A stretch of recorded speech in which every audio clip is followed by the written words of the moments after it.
Friends, പുതിയൊരു notification വന്നിരിക്കുന്നത് Indian oil corporation ലിമിറ്റഡിൽ നിന്നാണ് പുതിയൊരു നോട്ടിഫിക്കേഷൻ വന്നിരിക്കുന്നത്. സോ ഇത് നോർത്തേൺ റീജിയനിലേക്കാണ് പുതിയൊരു നോട്ടിഫിക്കേഷൻ വന്നിരിക്കുന്നത്. ട്രേഡ് അതുപോലെ തന്നെ ടെക്നീഷ്യൻ ഗ്രാജുവേറ്റ് അപ്രന്റീസ്ഷിപ്പ് എന്ന് പറയുന്ന പോസ്റ്റാണ് വിളിച്ചിരിക്കുന്നത്. സോ നോർത്തേൺ റീജിയനിലേക്കാണ് ഈ പോസ്റ്റിംഗ് വരുന്നത്. So technician graduate and trade apprentice technical and non technical പോസ്റ്റുകളാണ്. സോ ഇത് ഏതൊക്കെ ലൊക്കേഷൻസിലേക്കാണ് വന്നിരിക്കുന്നത് നോക്കാം. ഡൽഹി, ഹരിയാന, പഞ്ചാബ്, ചണ്ഡീഗഡ്, ഹിമാചൽ പ്രദേശ്, ജമ്മു ആൻഡ് കാശ്മീർ, ഉത്തർപ്രദേശ്, രാജസ്ഥാൻ, ഉത്തരാഖണ്ഡ് എന്നീ സ്ഥലങ്ങളിലേക്കാണ് ഈ അപ്രന്റീസ് പോസ്റ്റുകൾ വന്നിരിക്കുന്നത്. സോ അങ്ങോട്ടുള്ള വേക്കൻസിയാണ് ഇപ്പോൾ നിലവിൽ വിളിച്ചിരിക്കുന്നത്. അത് ടെക്നീഷ്യൻ അപ്രന്റീസ്, അതുപോലെ തന്നെ ട്രേഡ് അപ്രന്റീസ്, അതുപോലെ തന്നെ ഗ്രാജുവേറ്റ് അപ്രന്റീസ്, അതുപോലെ തന്നെ ട്രേഡ് അപ്രന്റീസ് ബേസിസിലാണ് നോട്ടിഫിക്കേഷൻ വന്നിരിക്കുന്നത്. സോ ഓരോന്നിൻ്റെയും വേക്കൻസി കാസ്റ്റ് ബേസിസിലും അത് ടോട്ടൽ വേക്കൻസി ഇവിടെ കൊടുത്തിട്ടുണ്ട്.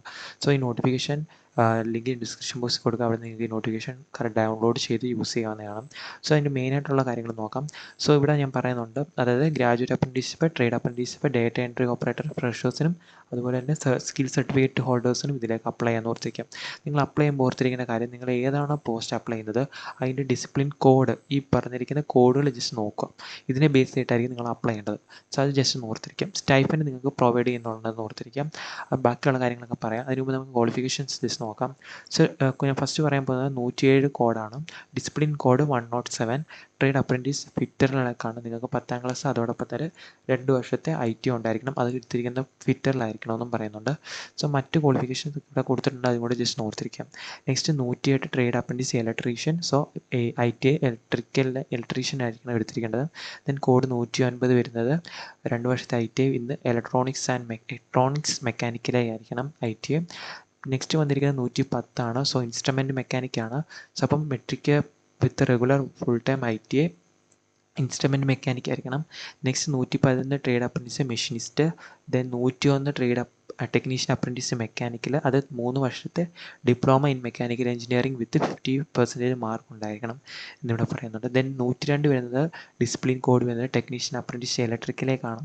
അത് 3 വർഷത്തെ ഡിപ്ലോമ ഇൻ ഇലക്ട്രിക്കൽ എഞ്ചിനീയറിംഗിനായിരിക്കണം. അത് 50% മാർക്ക് ഉണ്ടായിരിക്കണം. ദെൻ അതായത് മറ്റുള്ള കാസ്റ്റ് ബേസിസിനുള്ള എഡ്യൂക്കേഷൻ്റെ ക്വാളിഫിക്കേഷൻ്റെ പെർസെൻറ്റേജ് കുറയുന്നുണ്ട്, അതുകൂടെ ജസ്റ്റ് നോക്കാം. ദെൻ നെക്സ്റ്റ് ഡിസിപ്ലിൻ കോഡ് 103 ആണ്. ടെക്നീഷ്യൻ അപ്രന്റീസ്ഷിപ്പ് ഇൻസ്ട്രുമെൻറ്റേഷൻ ആണ്.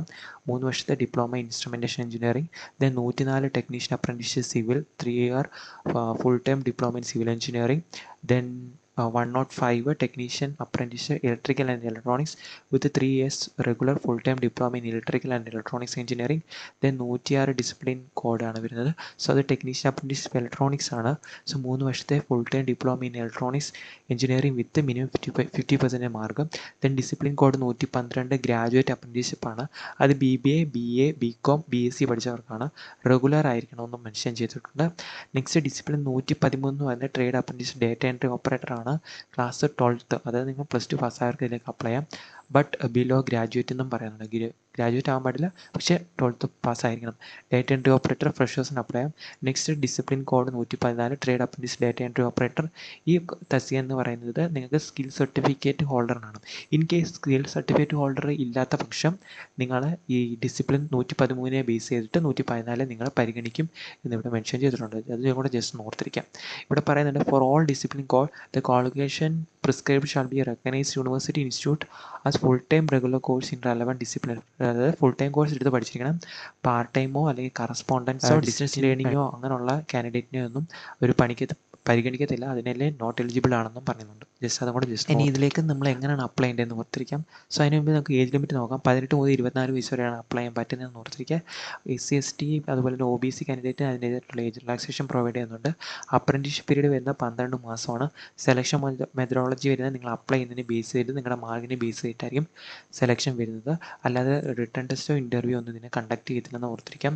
www.iocl.com എന്ന് പറയുന്നതിലൂടെയാണ് നിങ്ങൾ അപ്ലൈ ചെയ്യേണ്ടത്. അത് നിങ്ങൾക്ക് അപ്രന്റീസ്ഷിപ്പ് എന്ന് പറയുന്ന ഈ ബട്ടൺ ക്ലിക്ക് ചെയ്ത് നിങ്ങൾക്ക് ഡയറക്റ്റ് അപ്ലൈ ചെയ്യാൻ. സോ ഇതെങ്ങനെയാണ് അപ്ലൈ ചെയ്യുന്നത് ഓർത്തിരിക്കുക. നിങ്ങൾക്ക് 3-4 രീതിയിൽ അപ്ലൈ ചെയ്യാം. ഇനി ട്രേഡ് അപ്രന്റീസ്ഷിപ്പ് ITIയിലേക്കാണ് നിങ്ങൾ ITI ക്വാളിഫിക്കേഷൻ ഉള്ളവർ ITI പോസ്റ്റിലേക്കാണ് അപ്ലൈ ചെയ്യുന്നതെങ്കിൽ നിങ്ങൾക്ക് ഈ ഫസ്റ്റ് ലിങ്കിലൂടെ അപ്ലൈ ചെയ്യാം. apprenticeshippindia.gov.in എന്ന് പറയുന്നത്. ഇനി ട്രേഡ് അപ്രന്റീസ് ഡേറ്റ എൻട്രി ഓപ്പറേറ്ററിലേക്കാണെങ്കിൽ NAPSൻ്റെ പോർട്ടലായിട്ടുള്ള apprenticeshippindia.gov.in എന്നും. ഇൻ കേസ് നിങ്ങളിപ്പോൾ ടെക്നീഷ്യൻ അപ്രന്റീസ്ഷിപ്പ് ഡിപ്ലോമ ഹോൾഡേഴ്സ് ആണെങ്കിൽ നിങ്ങൾ അപ്ലൈ ചെയ്യേണ്ടത് NATSൻ്റെ പോർട്ടൽ വഴിയാണ്. അതായത് ITIയും +2 ക്വാളിഫിക്കേഷൻ ഉള്ളവരും NAPSൻ്റെ പോർട്ടലും ഇനി ടെക്നീഷ്യൻ അതായത് ഗ്രാജുവേറ്റ് അതുപോലെ തന്നെ ഡിപ്ലോമ ഹോൾഡേഴ്സ് രജിസ്റ്റർ ചെയ്യേണ്ടത് നാറ്റ്സിൻ്റെ പോർട്ടൽ വഴിയാണെന്ന് ഓർത്തിരിക്കുക. സോ അത് ജസ്റ്റ് ഒന്ന് ഓർത്തിരിക്കാം. ദെൻ അതിനെ ബേസ് ഇട്ട് ഓർത്തിരിക്കുക. പിന്നെ നിങ്ങൾ ലോഗിൻ ചെയ്യുക, നിങ്ങളുടെ ഡീറ്റെയിൽസ് എല്ലാം എൻ്റർ ചെയ്യുക, അതിനകത്ത് പറയുന്ന കാര്യങ്ങളെല്ലാം പ്രോപ്പറായിട്ട് ചെയ്യുക. അതിനുശേഷം നിങ്ങൾ ചെയ്യേണ്ട മറ്റൊരു കാര്യമാണ് ലോഗിൻ ചെയ്തതിന് ശേഷം നിങ്ങൾക്ക് അവിടെ ഓപ്പർച്യൂണിറ്റി അല്ലെങ്കിൽ നിങ്ങൾക്ക് ഒരു സെർച്ച് ബാർ ഉണ്ട്. സോ അതിൽ നിങ്ങൾ ഈ തന്നിരിക്കുന്ന നാറ്റ്സിലൂടെയാണ് നിങ്ങൾ രജിസ്റ്റർ ചെയ്യുന്നതെങ്കിൽ ഈ തന്നിരിക്കുന്ന ID എൻ്റർ ചെയ്യുക. ദെൻ നാപ്സിലൂടെയാണ് നിങ്ങൾക്ക് എൻ്റർ ചെയ്യുന്നതെങ്കിൽ ഈ പറഞ്ഞിരിക്കുന്ന ID എൻ്റർ ചെയ്ത് വേണം നിങ്ങൾ അതിലൂടെയാണ് അപ്ലൈ ചെയ്യുന്നത് ഓർത്തിരിക്കുക. സോ ഈ നമ്പർ എൻ്റർ ചെയ്യുമ്പോൾ ഈ എസ്റ്റാബ്ലിഷ്മെൻറ്റ് ID എൻ്റർ ചെയ്യുമ്പോൾ IOCLൻ്റെ IOCL പറഞ്ഞിരിക്കുന്ന വേക്കൻസീസ് ലിസ്റ്റ് ആവും. സോ അതിലൂടെ നിങ്ങൾക്ക് ഏതാണ് നിങ്ങൾ പോസ്റ്റ് അതിലേക്ക് നിങ്ങൾക്ക് അപ്ലൈ ചെയ്യാം. സോ ഇതിൻ്റെ ലാസ്റ്റ് ഡേറ്റ് 6th September 2026 ആണെന്ന് ഓർത്തിരിക്കുക. നാറ്റ്സിലൂടെ അപ്ലൈ ചെയ്യുന്ന ലാസ്റ്റ് ഡേറ്റ് ആണ് 6th September 2026 5 PM last date എന്ന് ഓർത്തിരിക്കുക. സോ എല്ലാ അലവൻസുകളും പ്രൊവൈഡ് ചെയ്യുന്നുണ്ട്. അപ്പോൾ ഇതൊക്കെ ഇതിൻ്റെ ഡീറ്റെയിൽ ആയിട്ട് കൊടുത്തിട്ടുണ്ട്, എങ്ങനെ അപ്ലൈ ചെയ്യണമെന്നല്ല ഇവിടെ മെൻഷൻ. പോർട്ടലിലൂടെ കറക്റ്റായിട്ട് അപ്ലൈ ചെയ്തതിന് ശേഷം ഈ തന്നിരിക്കുന്ന ലിങ്കിലൂടെ നിങ്ങൾ ക്ലിക്ക് ചെയ്ത് നിങ്ങൾ ഏതാണോ പ്രിഫർ ചെയ്യുന്ന സ്റ്റേറ്റ് അതുപോലെ തന്നെ പ്രിഫർ ചെയ്യുന്ന ലൊക്കേഷൻസ് ഈ തന്നിരിക്കുന്ന ഗൂഗിൾ ഫോമിൽ അല്ലെങ്കിൽ മൈക്രോസോഫ്റ്റ് ഫോമിലൂടെ നിങ്ങൾ അപ്ലോഡ് ചെയ്യേണ്ടതായിട്ട് വരുന്നത്. ഇത് മാൻഡേറ്ററി ആണെന്നും കൊണ്ട് ജസ്റ്റ് ഓർത്തിരിക്കുക. സോ ഇതാണ് പുതിയൊരു നോട്ടിഫിക്കേഷൻ. IOCL അപ്രന്റീസ്ഷിപ്പ് എന്ന് പറയുന്ന തസ്തികയിലേക്കാണ് വന്നിരിക്കുന്നത്. സോ കുറച്ച് പേര് ചോദിച്ചു അപ്രന്റീസ്ഷിപ്പ് പോസ്റ്റുകൾ വരുന്നുണ്ടോ ഇല്ലയോ എന്ന്. സോ അപ്പോൾ പുതിയൊരു അപ്രന്റീസ്ഷിപ്പ് പോസ്റ്റാണ് IOCL. സോ അപ്പോൾ അപ്ലൈ പറ്റുന്നവരിൽ അപ്ലൈ. Thank you.